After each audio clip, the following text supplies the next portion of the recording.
Unofficial device নিয়ে এখনো যারা কনফিউজড যে এই অবৈধ ডিভাইস বা গ্রে মার্কেটের ডিভাইস কিংবা আনঅফিশিয়াল যেটাই বলুন না কেন, এগুলোর নেটওয়ার্ক কানেক্টিভিটি বা মোবাইল নেটওয়ার্ক আগামী 16ই ডিসেম্বর আমাদের বিজয় দিবসের দিন থেকে বন্ধ হতে যাচ্ছে কিনা। অলরেডি আপনার হাতে যে আনঅফিশিয়াল ডিভাইসটা আপনি কিনে ব্যবহার করছেন সেটাই বা বন্ধ হবে কিনা, ফোন তো বন্ধ হবে না আপনারা জানেন, নেটওয়ার্ক কানেক্টিভিটি বন্ধ করা হবে কিনা, কিংবা 16ই ডিসেম্বরের পরবর্তী যে ডিভাইসগুলো বাংলাদেশ মার্কেটে গ্রেভাবে যদি পাওয়া যায় বা আপনি কিনেন সেক্ষেত্রে সেগুলো আসলে চলবে কিনা নেটওয়ার্ক কানেক্টিভিটি মোবাইল নেটওয়ার্কের আন্ডারে। এটা নিয়ে যারা আসলে কনফিউজড, বিভিন্ন নিউজে ক্লিয়ার করে বলার পরেও ইভেন আমাদের একটা শর্টস গেল, সেই শর্টসের নিচেও অনেক কমেন্ট এসেছে। তো সেই বিষয়গুলো আজকের ভিডিওতে একদম ইন ডিটেইলে ক্লিয়ার করে দিচ্ছি যাতে আপনাদের এই কনফিউশন আর না থাকে আর আপনার হাতের ফোনটাই বা কি করতে হচ্ছে। অন্যদিকে আরও বেশ কিছু ইন্টারেস্টিং টেক নিউজ রয়েছে। দুবাইয়ের একটা ব্র্যান্ড, দুবাই বেসড একটা ব্র্যান্ড স্মার্টফোন নিয়ে আসতে চলছে, এছাড়াও বাংলাদেশে নতুন স্মার্টফোন আসতে চলছে, সেগুলো নিউজে থাকবে ডেফিনেটলি। হ্যালো এভরিওয়ান, কেমন আছেন আপনারা? চলুন শুরু করছি টেক নিউজ অনেকদিন পরে।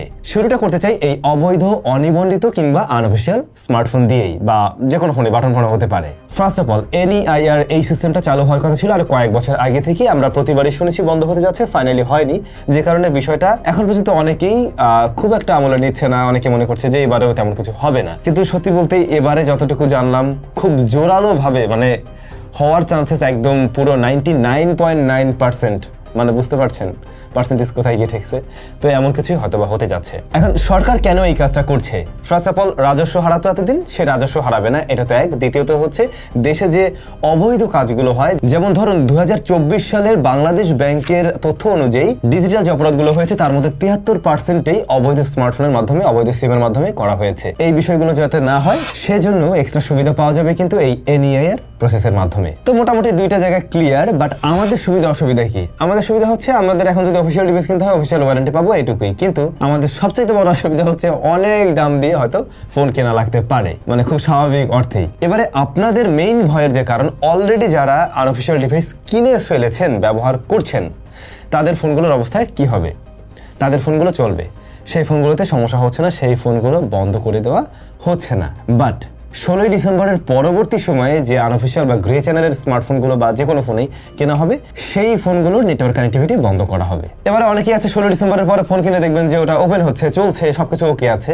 বিটার তরফ থেকে এটা বলা হয়েছে 1 মাস পর্যন্ত সময় থাকবে, 1 মাস পরে গিয়ে এটা অটোমেটিক বন্ধ হয়ে যাবে আর কি। আবার অনেকের এমন প্রশ্ন থাকতে পারে, তাহলে আমি যদি বাইরে থেকে একটা ফোন নিয়ে আসি সেটার কি ব্যবস্থা হবে? বাইরে থেকে ফোন নিয়ে আসলে অবশ্যই সেটা যে আপনি কিনছেন সেই কেনার ডকুমেন্টগুলো থাকতে হবে এবং ওই ফোনটাকে আপনি রেজিস্ট্রেশন করতে পারবেন বাংলাদেশ থেকে। তবে আমার একটা প্রশ্ন আছে, এটা আমি জানি না, মানে এটার উত্তর আমি নিজেও পাইনি। যখন একজন ফরেনার বাইরে থেকে আসবে, এসে বাংলাদেশে কোনো সিম কানেকশন বা হোয়াটএভার যাই ব্যবহার করুক, সেক্ষেত্রে ওইগুলোকে কিভাবে কাউন্ট করা হবে আর কি, এটার তেমন কোনো তথ্য আমি পাইনি। এখন ব্যাপারটা মোটামুটি ক্লিয়ার। যারা অলরেডি এই ধরনের ফোন কিনে ফেলছেন, ব্যবহার করছেন, তিনি সমস্যায় পড়ছেন না, বাট পরবর্তী সময়ে গিয়ে যারা কিনবেন তাদের ফোনগুলোর নেটওয়ার্ক কানেক্টিভিটি বন্ধ হবে। এখন নেটওয়ার্ক কানেক্টিভিটি যদি মোবাইল নেটওয়ার্ক বন্ধ হয়, সেক্ষেত্রে কি ওই ফোনটা একেবারেই বন্ধ হয়ে যাবে, অন্য কোনো সমস্যা হবে কিনা? সেক্ষেত্রে ওয়াইফাই যেভাবে চালানো যায় ওইভাবে চালাতে পারবেন, বাট সিম কানেকশনটা অফ হয়ে যাচ্ছে। তো এই ছিল মোটামুটি অবৈধ স্মার্টফোন NEIR প্রসেসের মাধ্যমে বন্ধ করার যে বিষয়, সেটা আই হোপ ক্লিয়ার একদমই। পরবর্তী নিউজ নাথিং এর, বাট তার আগে আরেকটা ইন্টারেস্টিং নিউজ দেই। আমাদের টাইসোতে কিন্তু দারুণ সব ড্রপ শোল্ডার হুডি চলে আসছে। এটার কোয়ালিটি অনেক বেশি বেটার এবং দেখতেও বেশি সুন্দর লাগে, আরো বেশি ট্রেন্ডি। আর 10% ডিসকাউন্ট তো রয়েছে। জাস্ট SAM10 এই কুপনটা ব্যবহার করে এখনই আপনারটা আপনি বুঝে নিন, ডেসক্রিপশনে সমস্ত ইনফরমেশন মেনশন করা আছে। Alright, nothing phone 3A light চলে আসছে, বাংলাদেশে আসেনি এখনো, হয়তো খুব শীঘ্রই চলে আসবে। ডিজাইনে হ্যাঁ নাথিং এর যে নিজস্বতা সেটা আমরা দেখতে পাচ্ছি, তবে সিঙ্গেল গ্লিম্প লাইট দেখছি আমরা এখানে। আর রিয়ার প্যানেলে ক্যামেরা আছে 3টা, যদিও বা টেলিফটো নেই। আর রিয়ার প্যানেলে মেইন ক্যামেরাটা হচ্ছে গিয়ে 50 মেগাপিক্সেলের, তবে টেলিফটো ওরা কিন্তু এখানে ব্যবহার করেনি। অন্যদিকে এই স্মার্টফোনের সমস্ত কিছুই হুবহু মিল রাখে CMF Phone 2 Pro এর সাথে, মানে CMF Phone 2 Proটাই বলতে পারেন রিব্র্যান্ডিং হয়ে নাথিং এর ইয়াতে আসছে, ব্যানারে আসছে আর কি। যদিও বা দুইটা কোম্পানি তো একই, সেটাও আমরা জানি। CMF হচ্ছে সাব ব্র্যান্ড। Dimensity 7300 Pro রয়েছে এখানে, 5000 mAh ব্যাটারি, 33 ওয়াটের চার্জিং সিস্টেম। কোনো জায়গায় অমিল নেই। CMF Phone 2 Pro যারা ব্যবহার করছেন আপনিও বলতে পারেন এই সেম জিনিসই, একই জিনিস আসলে। যারা ইউটিউবের কন্টেন্ট ক্রিয়েটর রয়েছেন, ভিডিও তৈরি করেন বা ভিডিও আপলোড করেন, তাদের জন্য সুখবর রয়েছে। ইউটিউব নতুন আপডেট নিয়ে আসতে চলছে, নতুন ফিচার্স। ইউটিউবে যদি কিনা আপনি এখন থেকে লো রেজলিউশনের ভিডিও আপলোড করেন, সেক্ষেত্রে ওইটা আরো হাই রেজলিউশনে কনভার্ট করে ইউটিউব প্রেজেন্ট করবে। যেখানে আগে দেখতাম ইউটিউব যে কোনো ভিডিওকে আরো কম্প্রেস করে আরো লো রেজলিউশনে নিয়ে আসে, তো এবারে ওরা একটু হাই স্কেলে দেখাবে। লাইক আপনি যদি HD প্লাসে কোনো একটা ভিডিও দেন, সেটা ফুল এইচডিতে বা 1080p তে ওরা কনভার্ট করবে। ফিউচারে এটা নাকি 4K পর্যন্ত নেওয়ার পসিবিলিটি আছে। এতে করে কিছুটা মানে হয়তো একটু ডিটেলড লাগতে পারে, আরও বেশি আই প্লেসিং বা আরও দেখতে ভালো লাগতে পারে। অন্যদিকে আমরা এখন পর্যন্ত ইউটিউবে যখন কোনো থাম্বনেল আপলোড করতাম সেটা দেখতাম 2 মেগাপিক্সেলে আপলোড করা যেত সর্বোচ্চ, বাট ইউটিউব এবারে সেটা 50 মেগাপিক্সেল পর্যন্ত নিয়ে আসছে। সুতরাং আপনার থাম্বনেলটা আরও বেশি ঝকঝকে চকচকে এবারে করা সম্ভব হচ্ছে, মানে কোয়ালিটি ডিক্রিজ হচ্ছে না, বরং বেটার কোয়ালিটি দিয়ে আপনি আপলোড করতে পারবেন। ভালো ব্যাপার স্যাপার। OnePlus 15 সিরিজ আসতে চলছে গ্লোবালি এবং ইন্ডিয়ান মার্কেটে যতদূর সম্ভব নভেম্বরের 13 তারিখে লঞ্চ করবে। বাংলাদেশে ওই দিন করবে কিনা জানি না, বাংলাদেশে অবশ্যই OnePlus 15 সিরিজ আসতে চলছে, বাট কয় তারিখে নট শিওর, হয়তো ওদিনই হতে পারে। বাট OnePlus 15 সিরিজে কিন্তু 165 হার্টজ হাই রিফ্রেশ রেট থাকবে, এটুকু মোটামুটি শিওর। হয়তো অলরেডি আপনারা জেনে গিয়েছেন iQOO Neo 11 চায়নার মার্কেটে লঞ্চ হয়ে গেছে এবং বাংলাদেশ মার্কেটে কিন্তু চলে আসছে। আমরা আমাদের চ্যানেলে একটা শর্টস ভিডিও দিয়েছিলাম।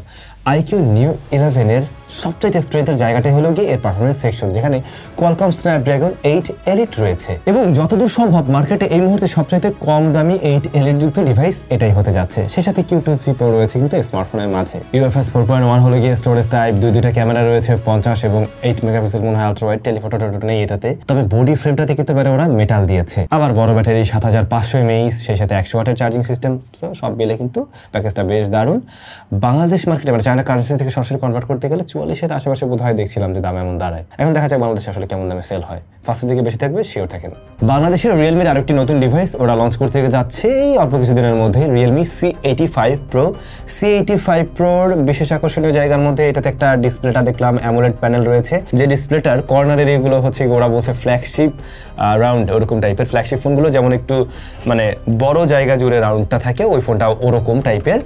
আর ওই ডিভাইসটাতে 7000 mAh ব্যাটারি রয়েছে এবং IP69 Pro রয়েছে, যেটা IP69 এর চাইতেও আর একটু শক্তিশালী আর কি, any kind of liquids proof বলতে পারেন। ইভেন এই স্মার্টফোনটা নাকি রিয়েলমি 60 দিন পানির নিচে রেখে চেক করেছে। তবে শুধুমাত্র এই পানি পুনির খেলায় তো আপনারা মসলে চলবে না, বাকি বিষয়বস্তু জেনে কিনবেন, খুব শীঘ্রই এটার ফুল রিভিউ আসবে। শুরুতে বলছিলাম একটা নতুন স্মার্টফোন ব্র্যান্ডের ফোন আসতে চলছে, বাংলাদেশে আসবে কিনা নট শিওর, বাট আসতেও পারে। দুবাই বেসড এই ডিভাইসের মডেল নাম্বার হচ্ছে গিয়ে Bond 2, দারিয়া Bond 2, DARIA। যারা দুবাই থেকে ভিডিওটি দেখছেন কমেন্ট করে জানান তো আপনারা এই স্মার্টফোনের সাথে পরিচিত কিনা। এনিওয়ে এই ডিভাইসটাতে MediaTek Dimensity 8350 রয়েছে, UFS 4.0 স্টোরেজ টাইপ রয়েছে এবং AMOLED panel, 120 hertz high refresh rate, body ফ্রেমটা হচ্ছে গিয়ে অ্যালুমিনিয়াম দিয়ে তৈরি, রিয়ার প্যানেলে ক্যামেরা 3টা 50-8-8 মেইন শুটার, তারপর 8 মেগাপিক্সেলের টেলিফটো যেখানে 3x জুম দেয়, এছাড়াও 8 megapixel ultra wide and front facing camera আবার 8 মেগাপিক্সেলের শুটার, 5000 mAh এর ব্যাটারি, 66 ওয়াটের চার্জিং সিস্টেম। তো এইটা দুবাইয়ের মার্কেটে যে দামে আসছে তাতে বাংলাদেশে কনভার্ট করতে গেলে 44,000 টাকার মতোই দাঁড়ায় বা 45,000 টাকার মধ্যে দাঁড়ায় আর কি। এখন এই ফোন দেখা যাক বাংলাদেশে আসে কিনা, নতুন জিনিস একটু এক্সপিরিয়েন্স করতে পারলে ভালো লাগতো। যাই হোক ভাই, শেষ করবো ওপ্পোর একটা গরম নিউজ দিয়ে। ওপ্পো 200 মেগাপিক্সেলের টেলিফটো জুম লেন্স নিয়ে কাজ করছে, টেস্টিং চালাচ্ছে তাদের আপকামিং ডিভাইসের জন্য এবং এই 200 মেগাপিক্সেলের যে সেন্সরটা রয়েছে এটা 1/1.12 ইঞ্চ সাইজের, যা ওদের আপকামিং Find X10 আলট্রা এবং প্রোর ক্ষেত্রে হয়তোবা আমরা দেখতে পাবো, এর জন্যই টেস্টিং চালাচ্ছে। যাই হোক, এই ছিল মোটামুটি আজকের টেক নিউজ। আগামী সপ্তাহে নিশ্চয়ই আপনাদের সাথে দেখা হচ্ছে। সবাই অনেক বেশি ভালো থাকবেন। আর আনঅফিশিয়াল নিয়ে যারা খুব বেশি চিন্তিত ছিলেন যে আমি কিনে ফেলেছি কি হবে, না আপাতত চিন্তা করার কারণ নেই, বাট পরবর্তীতে গিয়ে কিনলে অবশ্যই সেটা বন্ধ হতে পারে। সবাই ভালো থাকুন, দেখা হচ্ছে নতুন ভিডিওতে।